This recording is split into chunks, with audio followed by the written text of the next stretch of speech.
Why did the FDA approve any of these when they're bad for your eyes? It's wild how the FDA will approve something and then eventually have it removed for it being bad. Like, why not just never allow it to begin with? To some other medical news now and some answers to questions you might have that a lot of people seem to have about eye drops tonight. After all those warnings from the FDA, remember, is just putting out its third warning this year saying 27 different kinds of eye drops are not safe. 122 million of us put drops in our eyes. This is like a third of the population. 1 in 3 people, if you're sitting with 2 other people right now, one of you probably uses eye drops. Erica Edwards is joining us now with more on this. And so people, I think, are feeling really anxious about it. Like, wait a second, okay, these ones have been pulled off the shelves. The FDA is saying this warning about X. People get nervous about blindness. Let me just say this. Nobody needs to freak out yet, right? Explain what we should know.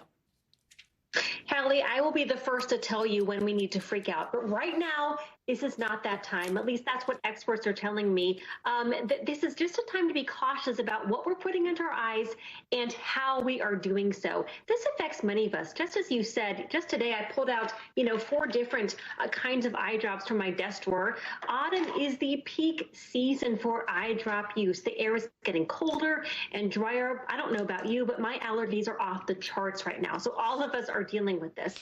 In fact, estimates show, as you said earlier, 123 million of us are using eye drops and will so within the next year. Here is what we need to know, though. The FDA is warning against 27 different kinds of generic eye drops because of bacteria found in the manufacturing plant used to make those eye drops. Now, you can find all of those different Why aren't these manufacturing plants more sterilized so that their eye drop solutions are not contaminated? brands on the FDA website, including ours, NBCnews.com. Right now, though, there are no reports of injuries related to those eye drops. However, experts say that you need to really be wary of, how you're putting them into your eyes. Go ahead, Kelly.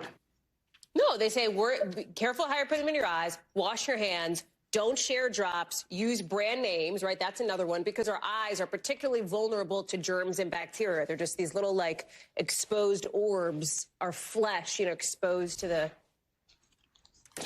That's right. If you have a cut and you get like bacteria in your cut, your white blood cells rush to that cut and they create a scab, right? If you ingest something that has bacteria in it, our stomach acids start invading those bacteria. However, our eyes are completely different. The corneal dome, as the experts say, don't have blood vessels there because we need to be able to see clearly. So there's not that protection in the eyes when it comes to other parts of the body. That's why it makes it so important that the fact that we make sure anything that we put into our eyes is as sterile as humanly possible. Hallie. Erica Edwards,